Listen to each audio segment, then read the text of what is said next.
Hello everyone, I'm Thomas. Since its release, segment routing has attracted a lot of attention. So why are all eyes on segment routing right now? What benefits can it bring to customers? And how can it be implemented? These are the questions we're going to go over today. As we know, services are becoming more and more diverse, and different types of services naturally have different requirements on the network. If we still cling to traditional methods and continue to merely passively adjust the architecture and configuration of the entire network, then we can't meet the requirements of today's rapidly changing services, and we'll also find that networks become increasingly complex to deploy and difficult to maintain.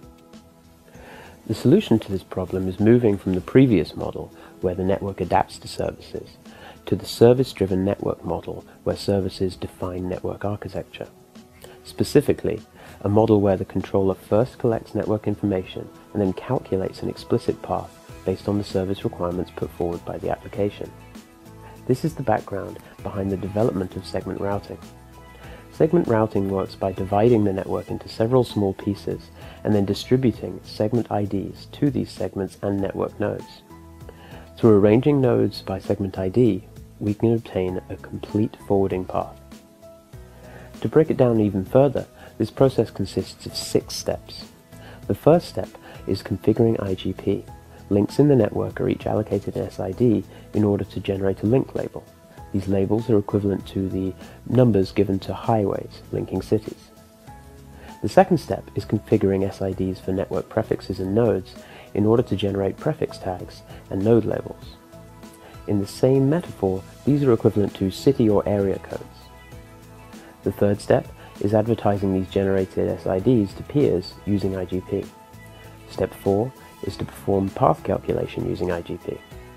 For step 5, the path code calculated by the ingress node generates tagged path information. In the 6th and final step, the ingress node encapsulates path information into data packets according to the MPLS forwarding mechanism and performs hop-by-hop forwarding. So what are the advantages of segment routing? The first advantage is that it simplifies the MPLS control protocol. Let's take a quick look at MPLS-TE.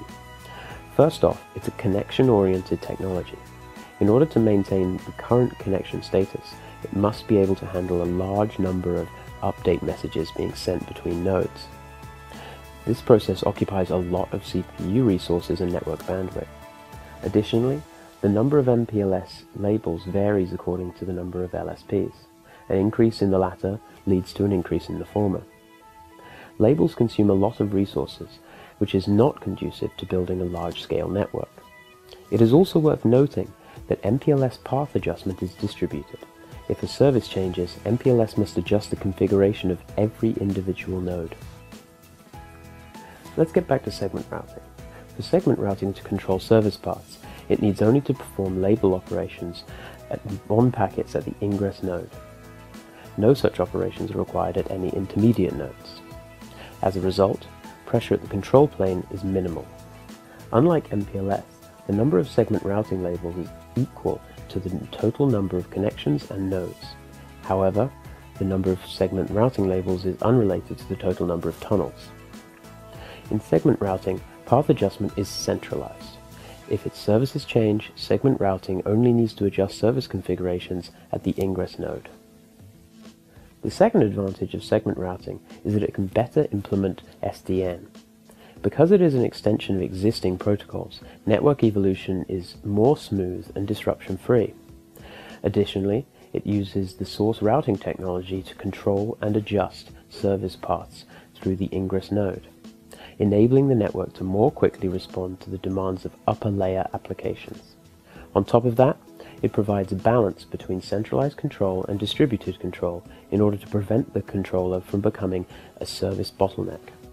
The third advantage is that it provides high protection ratio FRR protection. The traditional LFA and RLFA technologies have topology constraints that mean they are unable to implement 100% fault protection. For example, let's say that B wants to forward data packets to F, but there has been a link failure between B and E. B first forwards the data packets to C. The link cost between C and D is 1,000. So C then forwards the data packets back to B, which forms a loop, causing a forwarding failure. The TI-LFA technology uses an explicit path to establish a backup path without topology constraints. In theory, it is able to achieve a 100% FRR protection. When using TI-LFA in this same example, where the link between B and E is faulty, B directly enables TI-LFA FRR backup entry and adds new path information to the data packets to ensure that the data packets can be forwarded along the backup path. In addition, TI-LFA FRR also supports anti-microloop switchover and switchback, enabling end-to-end FRR and simplifying O&M. In conclusion, segment routing is a tunnel technology that effectively replaces MPLS in their many shared application scenarios. Multiple common services that utilize MPLS tunnels, such as public network services, eVPN, L2 VPN, and L3 VPN, can be smoothly switched over to segment routing tunnels. Thank you everyone for joining me today.